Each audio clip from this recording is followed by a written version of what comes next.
Hello everyone, स्वागत है आप सभी का फिर से आपके अपने YouTube channel golden number 1 classes पर। कॉम्पिटिटिव मैथ्स की मॉडल टेस्ट पेपर सीरीज़ हम लेकर आ रहे हैं। दिन भर दिन हरियाणा जी के मैथ्स इंग्लिश की वीडियोस डेली हम अपलोड कर रहे हैं। इजी ट्रिक के साथ और एक्स्ट्रा इंफॉर्मेशन के साथ हम अपने आइडियाज़, हमारे नॉलेज को कन्वे कर रहे हैं। बने रहिएगा आपके अपने यूट्यूब चैनल के साथ और टाइम वेस्ट ना करते हुए हम स्टार्ट कर रहे हैं MCQ series of different topic जो कि PYQ बेस्ड होंगे। देखो, क्वेश्चन आपको बेशक इंग्लिश में लिखे मिलेंगे, लेकिन आपको हिंदी में ट्रांसलेट कर कर भी समझाया जाएगा। स्टार्ट करते हैं। फर्स्ट क्वेश्चन है, the cost of apples. Apple का रेट जो है इंक्रीज यानी कि बढ़ रहा है, यानी कि इंक्रीज मतलब प्लस कितना हो रहा है 20%। डिक्रीज मतलब माइनस यानी कि घट रहा है। कितना घट रहा है 20%, माइनस का 20। What is the net percentage decrease. अब ऑब्वियस है, जब हमारे पास एक चीज़ बढ़ रही होती है दूसरी चीज़ घट रही होती है तो हमेशा हमें होता है लॉस, ठीक है, यानी कि हमें घाटा होता है। तो हमारे पास क्वेश्चन ये भी कह सकते हैं कि ऐसे डायरेक्ट क्वेश्चन भी आ सकते हैं कि एक चीज़ सेम रेट पर बढ़ रही है और सेम रेट पर घट रही है तो क्या होगा, या फिर हम कहेंगे कि इतने परसेंट प्रॉफिट हुआ उतने परसेंट ही लॉस हुआ, तो हमें ऑल ओवर क्या होगा, लॉस होगा। तो ये फॉर्मूला जो रहता है ये रहता है नेट इफेक्ट का, ठीक है, नेट इफेक्ट का ये फॉर्मूला रहता है। और यहाँ पर इन्होंने नेट परसेंटेज भी यूज़ कर लिया, ठीक। तो फॉर्मूला क्या होता है कि जो बढ़ रही है, बढ़ने के लिए हम करेंगे प्लस का x, घटने के लिए यूज़ करेंगे माइनस का y, ठीक है। घट रहा है तो माइनस का रहेगा, बढ़ रहा है तो प्लस का रहेगा। फिर माइनस का साइन लगा के x multiply by y by में 100 कर देंगे, ठीक है। जो भी ये होगा वो उसका क्या होगा, लॉस का होगा या फिर घटने का होगा। तो बढ़ने का कितना बढ़ रहा था 20, तो प्लस का 20, घट रहा है 20, माइनस का 20, माइनस में 20 इंटू 20 बाय में 100। तो ये प्लस माइनस तो हो गया कैंसिल, ये 2 0 ये होगी कैंसिल। कितना बना माइनस के 4%। माइनस का मतलब होता है घट रहा है या फिर लॉस हो रहा है, ठीक है, डिक्रीज या फिर लॉस। और प्लस होता तो बढ़ना होता है। तो हमें कितना परसेंट का डिक्रीज, इन्होंने पहले से ही डिक्रीज कह दिया यानी कि लॉस पहले से कह दिया, तो क्या होगा 4% आंसर रहेगा इसका। आगे बात करते हैं नेक्स्ट क्वेश्चन की, द एरिया ऑफ सेक्टर, ठीक है। सेक्टर क्या होता है, सेक्टर हमेशा होता है सर्कल का, जो वृत्त होता है उसका। ये हमारे पास सेंटर है, ये एक रेडियस और ये दूसरी रेडियस, ठीक है, यानी कि त्रिज्याएं हैं ये दो। इनके बीच का जो एरिया है, ये वाले का एरिया, ये होता है सेक्टर, ठीक है, इस सेक्टर का एरिया। तो area of sector of circle is 308, यानी कि इसका जो एरिया है ये दे दिया 308। With the central angle measuring, जो अंदर वाला एंगल है ये एंगल दे दिया कितना 45 degree. The radius of the circle, circle की रेडियस निकालनी है। सबसे पहली बात हमको सेक्टर का फॉर्मूला पता होना चाहिए। सेक्टर का जो फॉर्मूला होता है, ठीक है, जो त्रिज्या खंड होता है, ये त्रिज्या खंड होता है सेक्टर, इसका फॉर्मूला होता है theta by 360 multiply by pi r square.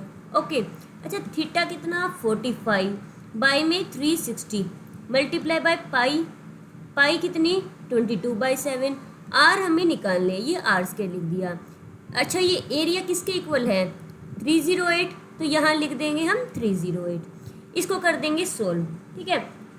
45 को इस पर हम कैंसिल करेंगे, पहले 9 की टेबल पर, 9 5 ज़ा 45, 9 4 ज़ा 36, 5 8 ज़ा 40, ठीक है। अब जितना कैंसिल होता है कर देंगे हम, तो 2 4 ज़ा 8 एंड ये गया 11 पर।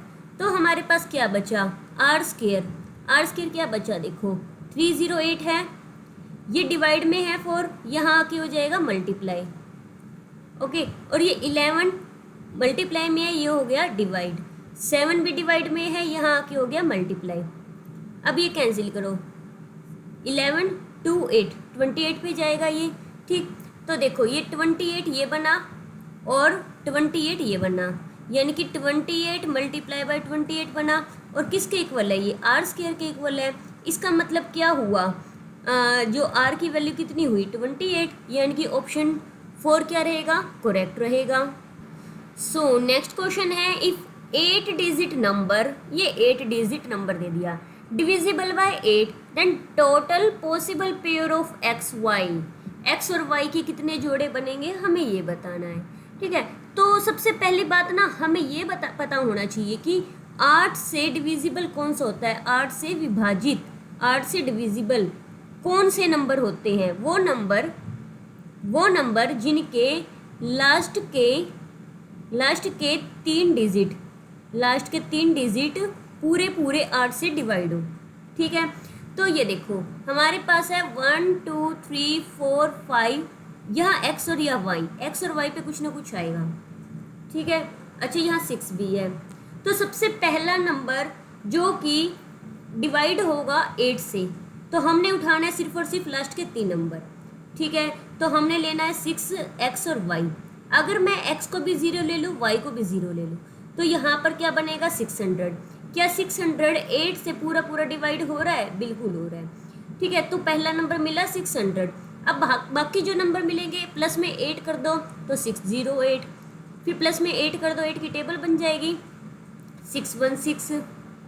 ठीक है, 624, फिर नेक्स्ट क्या बनेगा 632, नेक्स्ट 640, 648, 656, 664। देखो 8 की टेबल चल रही है ये, 8 16 24 32 40 48 56 64, देन 672 एंड 680, इसमें और 8 ऐड करो 688, और 8 ऐड करेंगे 696। ठीक है, उसके बाद जो कि है ये इसको क्रॉस कर जाएगा। ठीक है, क्योंकि हमारे पास 6 से रिलेटेड होना चाहिए। कितने मिले हमें 1 2 3 4 5 6 7 8 9 10 11 12 13, टोटल हमें मिले 13 पेयर। तो हमारे पास ऑप्शन 2 क्या रहेगा, करेक्ट रहेगा। सो नेक्स्ट क्वेश्चन है what is the possible value of this. इसकी पॉसिबल वैल्यू क्या होगी अगर हमें ये गिवन है। अच्छा, ये वाला फॉर्मूला ना कुछ किसी फॉर्मूले से रिलेटेड है। वो फॉर्मूला मुझे क्या याद आ रहा है कि a plus B plus C का जो होल स्क्वायर होता है ना, वो होता है a square B square C square plus में और plus 2ab plus B C plus C. ये फॉर्मूला मुझे याद आ रहा है कि इसका होता है। तो हम यहाँ से देख सकते हैं कि a plus B plus C का जो होल स्क्वायर है वो इक्वल क्या आएगा, इसकी वैल्यू कितनी दी है 9, या 9 पुट कर दिया, प्लस 2 इंटू इसकी वैल्यू कितनी दी है 8, तो यहाँ लिख दिया 8। भाई कितना बन गया ये 9 प्लस 16। ठीक है, यानी कि a plus B plus C का होल स्क्वायर बना है 9 plus 16 which is equal to 25। इसका मतलब a plus B plus C क्या हो जाएगा, स्क्वायर यहाँ के रूट हुआ 25 equal to 5। a plus B plus C की वैल्यू आ चुकी है। हमें निकालने की इसकी वैल्यू है a plus B plus c minus 3 की, तो इसकी वैल्यू तो हुई 5 माइनस 3 कितना होता है 2, ऑप्शन 4 रहेगा करेक्ट। सो नेक्स्ट क्वेश्चन है if x plus Y plus z equal to 0। तो जब मैं इस चीज़ को देखती हूँ ना तो मुझे एक चीज़ याद आती है कि एक्स क्यूब वाई क्यूब और जेड क्यूब इक्वल होता है 3x वाई जेड के। वो तब होता है if x plus Y plus z equal to 0 हो। इसे देखते कुछ ऐसा याद आता है। तो हमें निकालनी है इसकी वैल्यू, तो देखते हैं क्या हम ऐसा इसे बना पाते हैं या नहीं। तो स्टेटमेंट है x square by x y z plus y square by x z plus z square by x y. अगर मैं इसका एलसीएम लेना चाहूँ तो एलसीएम बनेगा एक्स वाई और जेड। ठीक है, तो एलसीएम लेंगे, यहाँ पर वाई जेड पहले से है तो एक्स या मल्टीप्लाई जाएगा, ये बन जाएगा एक्स क्यूब। एक्स जेड पहले से है, वाई नहीं है तो वाई मल्टीप्लाई गया वाई क्यूब और ये हो जाएगा जेड क्यूब। तो देखो X plus Y plus Z की क्यूब बनी यहाँ भी, और X plus Y plus Z की cube X plus Y plus Z 0 हो तो किसके इक्वल होती है, जो इसकी वैल्यू है। Let me use another pen. जो इसकी वैल्यू है ये किसके इक्वल हो जाएगी 3x वाई और जेड के, और एक्स वाई जेड पहले से है, ये आपस में हो गए कैंसिल। कौन बचा? 3 बचा। ऑप्शन 4 क्या रहेगा? करेक्ट रहेगा। सो नेक्स्ट क्वेश्चन है, a sum become 15,500 in 7 year on simple interest. कितना प्यारा सा क्वेश्चन, सिंपल इंटरेस्ट के ऊपर, साधारण ब्याज के ऊपर, एट द रेट ऑफ 30% एनुमन, यानी कि आर दे दिया हमें 30, ठीक है, टाइम कितना दे दिया? 7। सम बिकम, टोटल मनी कितनी दे दी, यानी कि जिसको हम अमाउंट कहते हैं, टोटल पैसा 15,500 रुपये। पूछा क्या है? What is the total interest for the 7 year. Total interest क्या रहेगा 7 ईयर के लिए? तो इसके लिए हमें सबसे पहले प्रिंसिपल वैल्यू यानी कि मूलधन हमें पता होना चाहिए, जो नहीं पता। सो हम मूलधन इसका निकालना पसंद करेंगे पहले। तो हमें ये पता है कि जो अमाउंट होता है वो इक्वल होता है प्रिंसिपल यानी कि मूलधन प्लस में सिंपल इंटरेस्ट के इक्वल होता है, ठीक है। तो सिंपल इंटरेस्ट किसके इक्वल होता है? सिंपल इंटरेस्ट इक्वल होता है PRT डिवाइड बाय 100, है ना। तो हम यहाँ वैल्यू पुट कर देंगे। देखो ए जो है, ए कितना दिया है? 15,500 प्लस, सॉरी प्लस नहीं, इक्वल का साइन, यहाँ पर ये प्लस नहीं आएगा, ठीक है, इक्वल का साइन, एंड पी हमें नहीं पता, plus.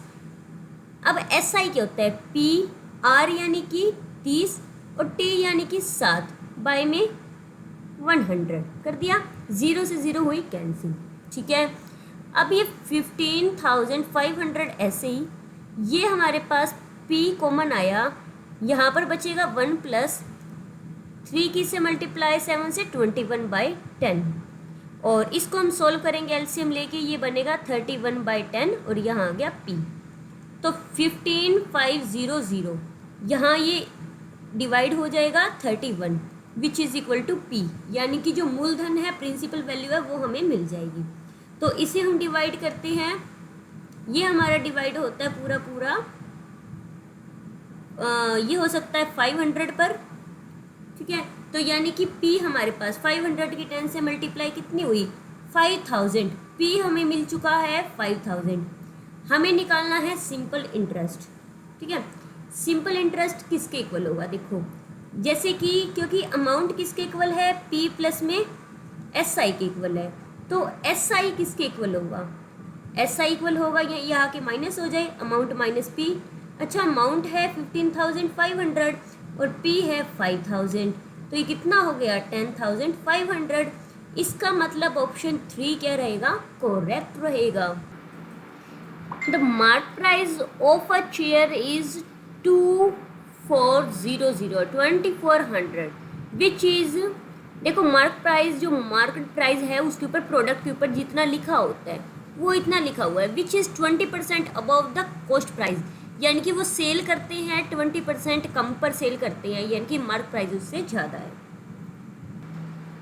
If the chair is sold, chair को बेचा गया है डिस्काउंट 10% पर on mark price, what is the profit percent. देखो इस क्वेश्चन में पजल होने का कुछ भी नहीं है, मेन चीज़ ये है कि हमें रिलेशनशिप पता होना चाहिए कि क्या होता है। जो सेलिंग प्राइस होती है, जो विक्रय मूल्य होता है, वो इक्वल होता है जो मार्क प्राइस है, ठीक है, MP, यानी कि जो मार्क प्राइस है इसको MP कहते हैं, इनटू में 100 माइनस में डिस्काउंट परसेंट, ये हमारे पास फॉर्मूला होता है, ठीक है। सो हमने करना क्या है इसके अंदर,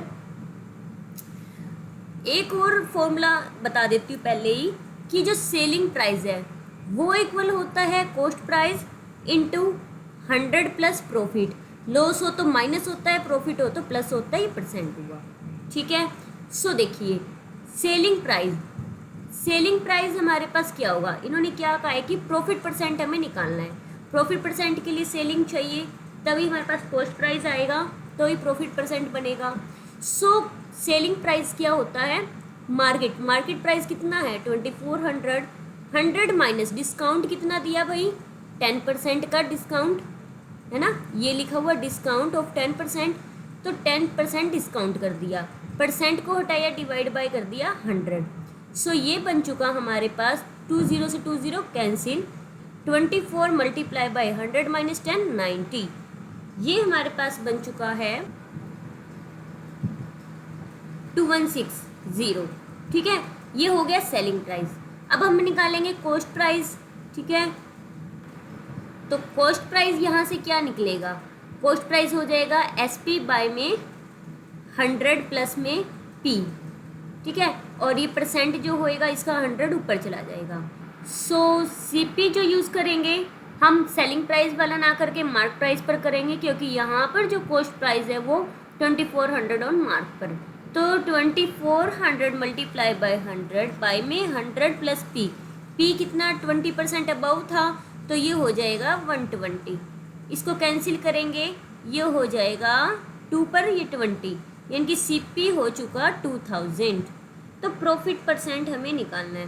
प्रॉफिट परसेंट किसके इक्वल होता है, प्रॉफिट परसेंट होता है selling price minus cost price, यानी कि विक्रय माइनस क्रय मूल्य बाय में CP मल्टीप्लाई बाय 100। तो ये हुआ 2160 minus 200 divide by 200 multiply by 100। तो 20 से 20 ये कैंसिल। अच्छा, 2160 माइनस 2000 कितना बचेगा 160 बाई 20, ये हो गया 8% इसका रहेगा आंसर।